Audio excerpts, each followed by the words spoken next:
Hi, we're reading another chapter from Murder in the Kollel. Today we're reading chapter 9, Good Housekeeping. In my official capacity as a police officer and detective, I had entered thousands of homes, and over the years I learned that the vibes you experienced in the first 10 seconds after crossing the threshold were indicative of the internal dynamic of the people that lived in any abode. To analyze these vibes required the use of all your five senses, plus that sixth sense that law officials developed or don't develop. Every home is different, and each has its telltale signs. Some have signs left by people younger or older children. Some people are overly messy or overly neat. Some consider the cleanliness a recommendation but not a requirement. In some homes there are couples and others singles.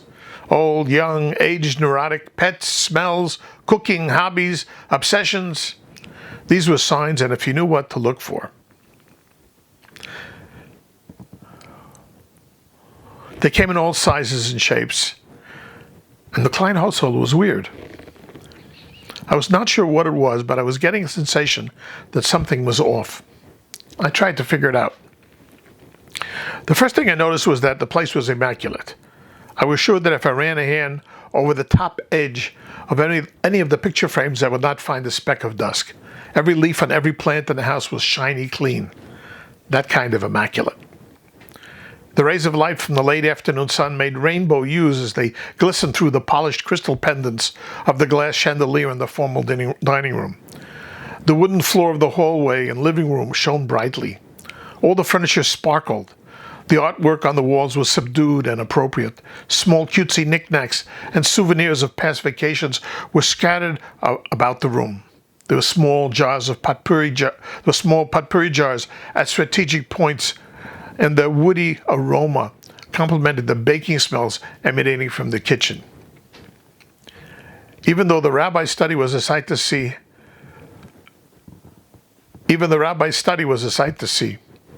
Where Rabbi Kalmanovich's office was a hodgepodge of stacked, dusty books, Rabbi Klein's bookcases were orderly and pristine, every shelf dusted, and all the books were lined up in straight, neat rows.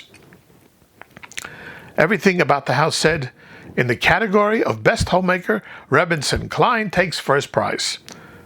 So what was making me feel about the home? What was it? The Rebbetzin invited us into the kitchen and set the kettle to boil on the stove. She seated us along the side of the large wooden table as she busied herself with preparing the tea she had offered. Daphna and I waited in silence. I knew from the case record that Rebbetzin Klein, maiden name Gorelik, was 43 years old and originally came from New York City. She had been married to the late Rabbi Avram Klein for almost 20 years. I estimated her height to be around 5'4" and she was thin as a rail. Not anorexic thin, but not far off. Her face was elongated and the tip of her beakish nose pulled down every time she made one of her pinched smiles, which was often. She had almost no breast or butt protuberance to speak of. Being a recent widow, she was of course dressed in a shapeless black dress that came down well below her knees. Covering her hair was an exceptionally unstylish, shoulder-length brown wig. Rebbetzin Klein spoke from the kitchen counter. "So, Daphna, what is wrong with your foot? I saw you limping." I got to give Daphna credit. She did not cringe with use of the nickname she hated. She just waved her hand deprecatingly and said, "It's nothing. Just bumped my foot against something. Yeah, like that punk's groin." I reflected on what she had done and realized that it took quite a bit of courage. Although it was stupid, but it still took courage. "Way to go, Daphna." The Rebbetzin pointed a chin in my direction. "And who is this young bocher?" Young? She was only 6 years older than me. But I guess when you wear the bocher outfit, you are a bocher. Age doesn't matter. "This is Simon Lincoln. He is learning in the base medrash in Detroit. Before that, he made his living as a private investigator," said Daphna. "How interesting," said the Rebbetzin blandly. Rav Kalmanach has expressed his concern regarding the tragic death of Rav Avraham, Olav Shalom. "May peace be with him," said Daphna. During their exchange, the Rebbetzin had brought a tea tray to the table and set a placemat in front of each of us. She moved each placemat each placement back and forth and up and down until it was in the exact correct position she wanted. Then she carefully placed a cup on each saucer, turning them precisely so that the ear of the cup was in proper alignment with the pattern on the plates. She poured tea into each so that the height of the tea was exactly the same in each cup.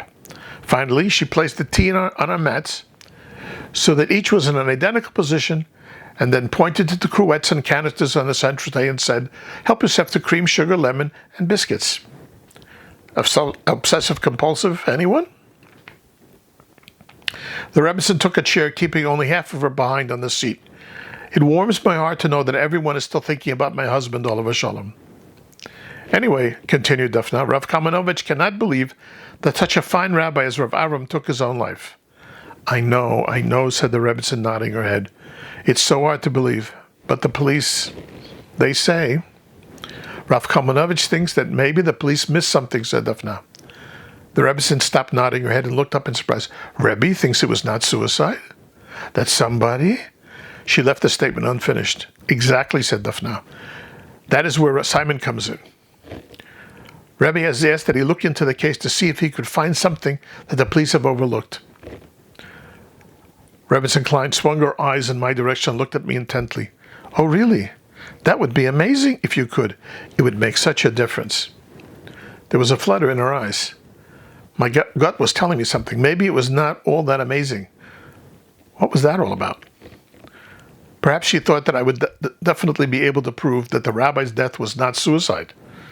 I did not want her to get her hopes up and said, "I'm just looking at the case and all the material the police collected. I know how difficult unexpected suicides can be for the family, and I am not sure I'll find anything that will change the verdict in the cause of death."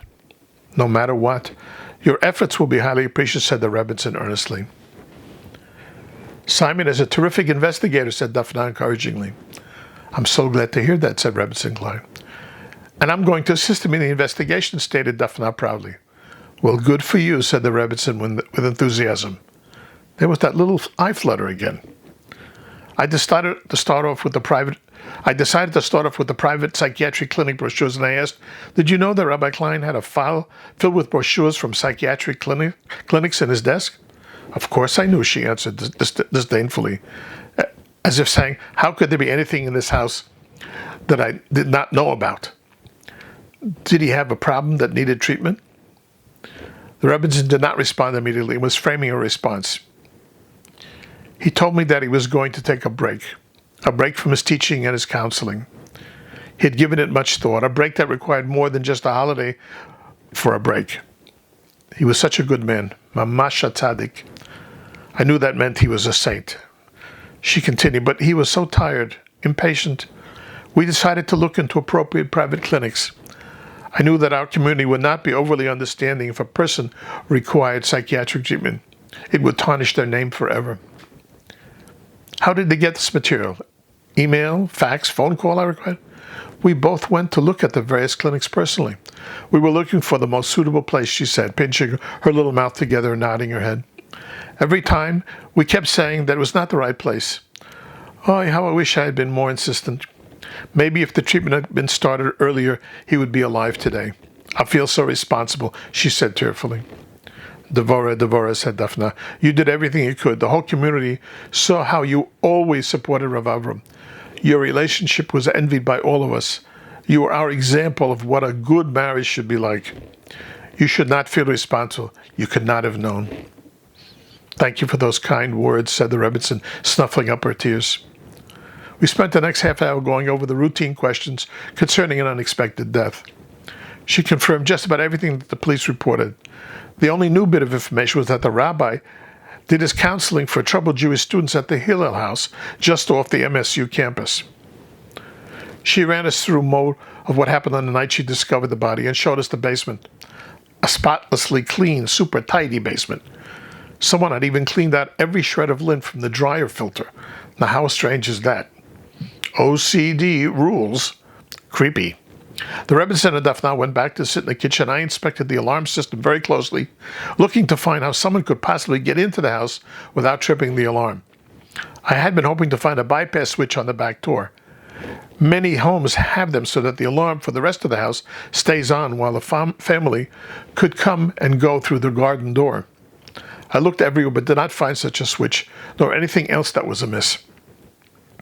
The only vulnerable spot was the roof space, but there was no way that anyone could get in without being noticed by the neighbors.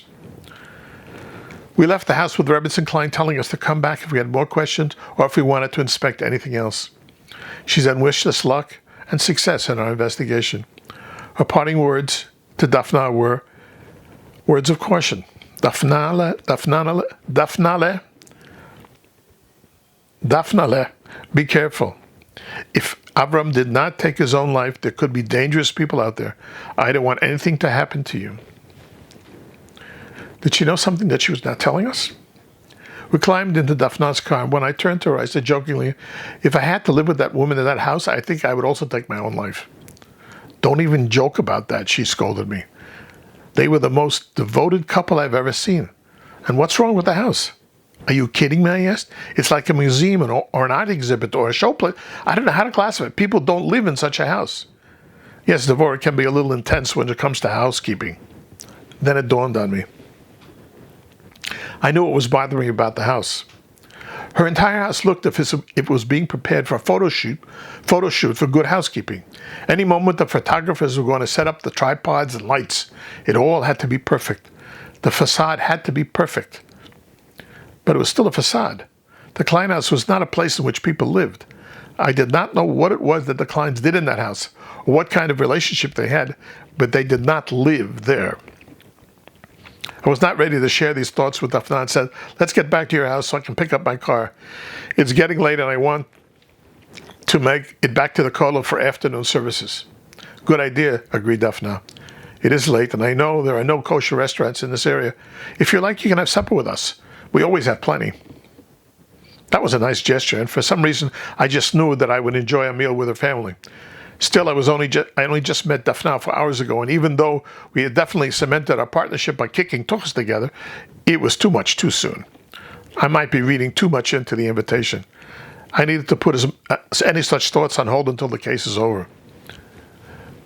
Thank you, but no thanks, I replied. I stocked up before I came. I got a bunch of scrumptious takeaway meals from one stop at the motel. Oh, please. I'm sure the girls would love to talk with you some more, and I guarantee whatever my mother has cooked is better than whatever you have waiting for you. Besides, I could use the time to look through the case material before we see Detective Dalton in the morning. No can do. I told you I have a rule. No one sees any of my evidence before I do. And my first look through is slow and thorough. I need the time. I'll let you see the stuff tomorrow. So what am I supposed to do for now? She asked. Go home and kick some tuchas with those discs. End of chapter 9. Tomorrow we'll read chapter 10.